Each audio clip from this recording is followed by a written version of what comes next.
열왕기상 성경의 마지막 이야기로 등장하는 사람이 여호사밧 그리고 이스라엘의 왕 아하시아인데, 아하시아는 아합의 아들이니까 그 동시대 여호사밧 이야기로 열왕기상이 마무리된다고 보면 그리 틀리지 않는 것 같습니다. 이 여호사밧 이야기가 역대하 성경에는 꽤 길게 자세하게 언급되는 것에 비해서 열왕기상에는 짧게 언급되고 끝나요. 그 짧게 언급된 것 중에 여호사밧의 공로를 기록하셨고 또 그의 허물을 함께 기록하셨는데, 오늘은 그거 보면서 어떤 게 우리의 삶의 공로가 될 수 있겠는지를 좀 살펴보려고 합니다. 먼저 볼 것은 여호사밧의 허물입니다. 하나님께서 여호사밧 18명 혹은 19명의 왕들, 유다 왕들 중에 선하다고 인정된 왕이 9명밖에 없어요. 그 9명 중에 한 명이 여호사밧입니다. 그러니까 이 사람 잘 산 사람이에요. 잘 살았음에도 불구하고 허물은 있었고, 그 허물을 그냥 넘겨주시 않으시고 기록하셨는데, 그 허물의 첫 번째가 22장 43절에 기록되어져 있습니다. 43절 44절 같이 읽어보죠. 시작. 여호사밧이 그의 아버지 아사의 모든 길로 행하며 돌이키지 아니하고 여호와 앞에서 정직히 행하였으나 산당은 패하지 아니하였으므로 백성이 아직도 산당에서 제사를 드리며 분향하였더라. 여호사밧이 이스라엘의 왕과 더불어 화평하니라. 여기까지요. 두 가지 일들이 기록됐는데, 한 가지는 산당을 없애지 못했다 한 것이 하나, 그의 허물이었었고요. 또 하나 허물이 여호사밧이 이스라엘 왕과 더불어 친하게 지냈다는 겁니다. 우리가 열왕기상 읽어가면서 여호사밧이 아합이 시작했던 길랏 라못을 탈환하기 위한 전쟁에 함께 했었다 하는 이야기를 읽었었습니다. 그죠? 성경 퀴즈 대회가 준비되고 있으니까 이게 시험에 나올 만한 문제니까 이거 기억하시면 좋을 것 같아요. 아합이 기획한 아람에게 빼앗긴 길랏 라못을 뺏으려고 하는 전쟁에 이 아합이 남쪽 왕, 평소에 친하게 지내던 여호사밧을 초빙했고, 여호사밧이 기꺼이 함께 하겠다 그랬던 거죠. 하나님께서 하나님의 선지자 미가야를 보내서 이 전쟁 가면 죽습니다 하고 말했는데도 아합이 고집을 부려서 전쟁이 시작됐고, 그 시작된 전쟁에서 아합은 죽고 여호사밧은만 구사일생 겨우 살아왔던 기억, 이게 여호사밧의 평생에 산, 하나님 앞에 잘 살았는데 잘 못됐다고 허물로 기록된 거예요. 뿐만 아니라 아합이 죽고 나서 아하시아 그의 아들이 왕이 되었을 때도 이 아하시아하고도 친하게 잘 지냅니다. 뿐만 아니라 아합에게는 딸이 하나 있었는데 아달랴가 그 이름이고요. 이 아달랴를 자기 며느리로 맞아들여요. 여호람과 결혼하게 되는데, 이 아달랴 때문에 다윗 왕조가 끊어질 뻔한 위기를 당하기도 합니다. 이게 여호사밧 잘 살았던 왕의 흠이었고 허물이었던 거예요. 생각해 보면 이스라엘 백성들이 하나님 앞에 신실할 수 있도록, 하나님 앞에 예배를 성실하게 드릴 수 있도록 왕은 그 백성들을 잘 보살필 의무가 있었는데, 그들 옆에 그들의 마음을 흔들리도록 뺏기도록 할 법한 산당을 그대로 놔뒀고, 뿐만 아니라 아달랴를 며느리로 들이면서 그 바알 신앙을 온 나라에 퍼뜨리는 위험을 막지 못했던 것, 이게 여호사밧의 허물 두 가지로 언급된 두 가지 허물입니다. 위험한 것들은 옆에 두는 거 아니거든요.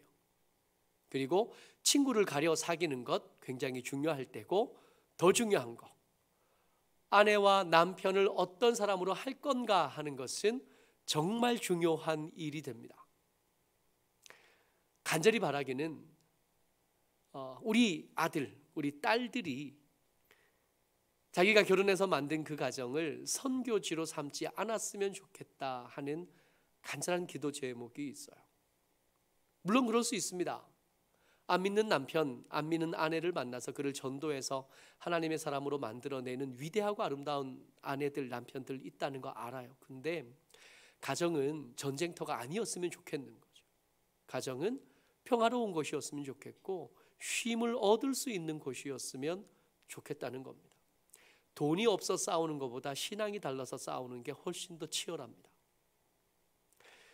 군사적인 위협 그리고 경제적인 위협 때문에 일어난 전쟁은 나중에 타협이 가능한데요, 종교적인 이유로 일어난 전쟁은 한쪽이 끝날 때까지 끝나지가 않아요. 세계사를 이렇게 돌이켜보면 제일 치열했고 제일 잔인했던 전쟁은 신앙 때문에 일어난 전쟁이었습니다. 끝이 없고 끝나도 끝난 게 아니라 언제든지 다시 일어날 수 있는 전쟁으로 불씨를 남겨놓는 게 신앙 때문에 일어난 전쟁. 가정이 안 그랬으면 좋겠는 거예요. 그러니까 이미 가정이 시작됐어요. 그러면 돌이키지 못합니다. 같이 사는 거고 그를 위해서 열심히 기도하고 그를 위해서 섬기고 배려하고 사는 거죠. 그러나 선택할 수 있는 시간이 있다면, 선택할 수 있는 기회가 있다면 굳이 그런 전쟁터, 그 선교지로 가정을 설정할 이유는 없는 겁니다. 작정하셔서 기도하시고 준비하셨다가 이렇게 쉼을 얻을 수 있는, 위로와 격려를 주고받을 수 있는 그런 가정들이 만들어지고 세워졌으면 좋겠어요. 여호사밧의 잘한 일들이 또 오늘 읽은 말씀에서 계속 언급이 되는데, 말씀 같이 읽습니다. 46절, 47절 두 절 같이 읽어요. 시작. 그가 그의 아버지 아사의 시대에 남아있던 남색하는 자들을 그 땅에서 쫓아내었더라. 그때에 에돔에는 왕이 없고 섭정 왕이 있었더라. 두 가지를 기억하는데, 한 가지, 남색하는 자는 없었대요. 아사도 일을 했는데 이게 끈질기게 그 가운데 남아 있었던 거 봅니다. 남색하는 자 그러니까 몸 파는 남자로 읽어지는데 사실은 그렇지는 않고요. 이방 우상을 섬기는 신전에는 돈을 받고 몸을 파는 제사장들이 있었습니다. 남자를 상대하는 여자들이 있었고 여자를 상대하는 남자들이 있었고, 이게 창녀의 원유라고 해요. 가장 오래된 직업 중에 하나가 이 창녀들, 창기들인데 거기에는 남색하는 자가 그 땅에 있었고 이들을 쫓아낸 공로가 여호사밧에게 공로로 인정이 되었습니다. 두 번째가 에돔에 왕이 없었고 섭정왕이 있었다라 그래요. 여러분, 솔로몬에게 대적이 해결하지 못한, 솔로몬이 그 위대하고 그 지혜롭고 강력한 왕이 해결하지 못했던 세 사람의 대적들이 있었는데 여러분 기억하시나요? 첫 번째가 아람 사람 르손이었고, 두 번째가 에돔 사람 하닷이었고, 그리고 우리가 잘 아는 여로보암이 솔로몬이 아무리 해결하려고 애를 썼어도 끝내 해결하지 못했던 대적이었습니다. 르손은 그 후에가 이미 아람이라는 거대한 나라를 만들어서 이제 북이스라엘보다 더 큰 나라가 되어 있는 상황이고요. 에돔, 하닷이 이어왔던 그 에돔이라고 하는 나라는 지금 이 솔로몬도 해결 못했고 르호보암도 해결 못했고 그리고 아비암과 아사 때까지 해결 못하다가 여호사밧 때 해결한 겁니다.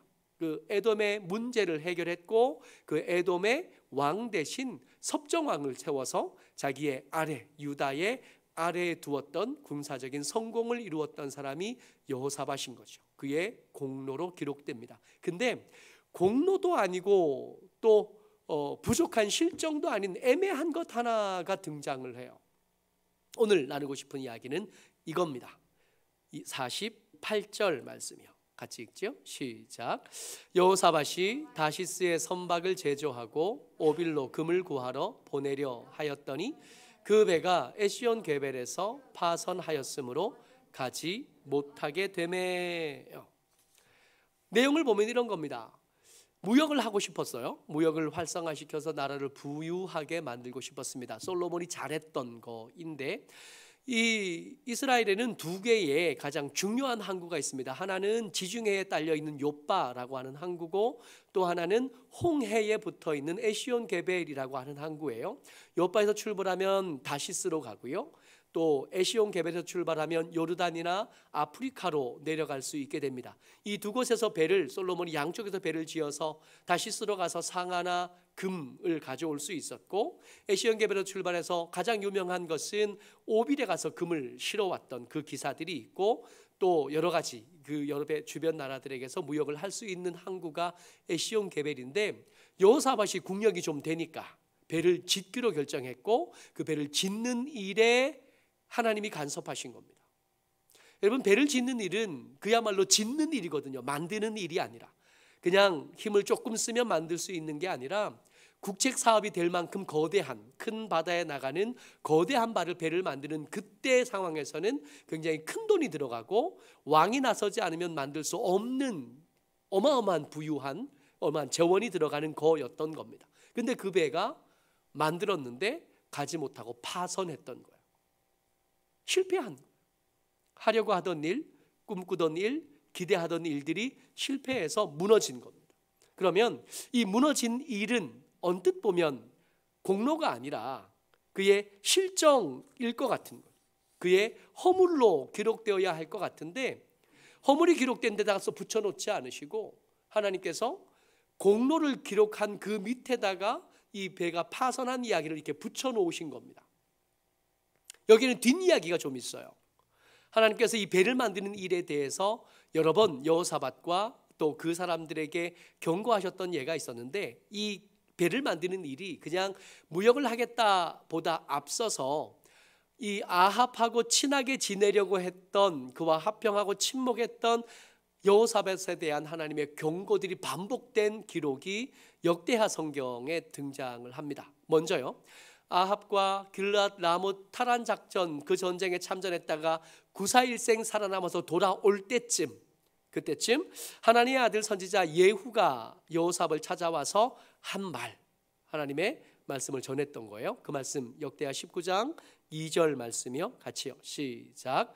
왕이 악한 자를 돕고 여호와를 미워하는 자들을 사랑하는 것이 옳으니이까. 그러므로 여호와께로부터 진노하심이 왕에게 임하리이다. 이 경고를 들은 거예요. 아합이 죽었잖아요. 아합이 죽고 아하시아가 왕이 됐는데, 아하시아는 왕이 된 지 2년, 횟수로는 2년이지만 실제로 기간이라는 1년밖에 안 돼요. 그 1년밖에 안 되는 그 짧은 기간 왕으로 있었던 아하시아와 이 여호사밧이 하나님의 경고가 있었음에도 불구하고 계속 함께 했던 겁니다. 하나님의 경고가 있었어요. 근데 그 경고를 여호사밧이 듣지 않았어요. 그래서 이 배를 만드는 일들의 파선이 경고되었던 말씀이 다시 기록됩니다. 20장 37절이요. 역대하 성경입니다. 같이요. 시작. 왕이 아하시아와 교제함으로 여호와께서 왕이 지은 것들을 파하시리라 하더니 이에 그 배들이 부서져서 다시스로 가지 못하였더라. 아멘. 이 말씀은 엘리에셀이 전한 하나님의 말씀인데, 이래서 다시스로 가려던, 그렇게 건조하던 배들이 파선한, 경고가 있었잖아요. 여호와의 경고에 하나님께서 역사하셨고 그 경고대로 배가 파선한 거예요. 그러니까 두 번의 경고가 있었고 그 경고를 여호사밧이 듣지 않았던 거예요. 듣지 않고 있다가 죽을 뻔하고 살고, 듣지 않고 있다가 돈을 많이 들여 애써서 지은 배들이 파선하는 것을 봤습니다. 그러니까 여호사밧은 완벽한 사람은 절대로 아닌 거. 공로와 허물이 비슷한 비율로 있는 사람, 마치 여러분들과 저처럼 믿음으로 살려는 욕심도 있고 믿음으로 살아보고 싶은 간절함도 있지만 어떤 문제에 있어서는 그것이 잘 안 되는 사람, 같은 문제로 매번 넘어지고 같은 문제를 계속 회개해야 되는 사람, 우리 같은 사람. 그런데 그럼에도 불구하고 이 사람이 좋은 왕, 선한 왕으로 기록될 수 있었던 것은 하나님이 아니라고 말씀하셨고, 그 아니라고 말씀하신 게 눈에 보이고 마음에 납득이 되면 멈출 줄은 알았던 겁니다. 아하시아가 이 다시스로 가는 배들이 파선하고 난 뒤에, 그 뒤에 다시 여호사밧은 계속 배를 만들려고 시도했고, 그 배를 만들려고 하는 시도, 그 두 번째 시도에도 아하시아가 함께 하겠다고 의사를 밝힌 거예요. 열왕기상 22장 49절이요. 같이요. 시작. 아합의 아들 아하시아가 여호사밧에게 이르되 내 종으로 당신의 종과 함께 배에 가게 하라 하나 여호사밧이 허락하지 아니하였더라. 늦었어요. 일찍 좀 했으면 그 귀하고 아까운 배를 빠뜨릴 일도 없었고, 그 배를 잃을 염려도 없었을 텐데 그렇게 하지는 못했어요. 하나님께서 아니라고 말씀하셨으니 그 말씀을 듣고 길랏 라못에 가서 전쟁을 하지 않았으면 좋을 뻔했지만 그 기회는 놓쳤습니다. 마치 우리처럼. 때때로 하나님의 말씀이 애매모호할 때 우리 그냥 막 걷다가 실패하는 우리처럼 이 사람은 실패를 반복한 사람이고 실패한 반복들이 그에게 치명적인 손해로 나타났던 사람인 겁니다. 실패했던 경력이 있고 그 실패로 많은 것을 잃어본 사람, 어떨 때는 죽을 뻔했고 어떨 때는 재산에 큰 손해를 입기도 했던 사람입니다. 근데 그 인생의 말미가 오기 전에 멈출 줄 알았던 거예요.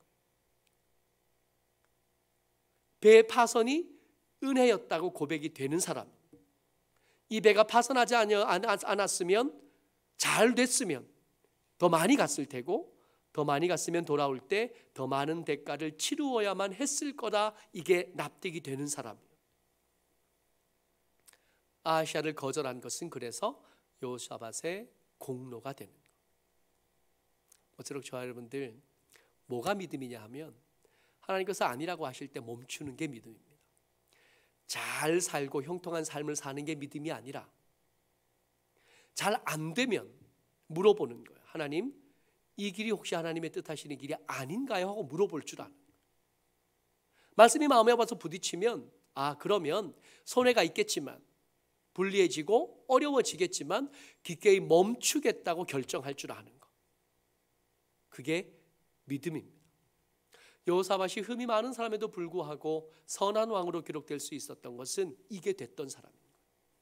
여러분, 어쩌면 우리가 다윗보다는 그리고 위대한 믿음의 여러 선배들보다는 어쩌면 여호사밧이 우리의 목표에 더 가까운 것 같아요. 그 사람처럼만 할 수 있으면 우리도 하나님의 평가 가운데서 그래도 너 꽤 괜찮게 살았어, 수고했다, 잘했다고 그런 칭함을 받을 수 있을 것 같습니다. 모쪼록 흠이 많은 인생이지만 포기하지 마시고 말씀을 따라 아니라고 하면 멈출 줄 알아서 그 멈춘 자리에서 하나님의 손을 잡고 다시 시작하는 삶을 사는 저와 여러분 되시기를 주의 이름으로 축복합니다. 아멘.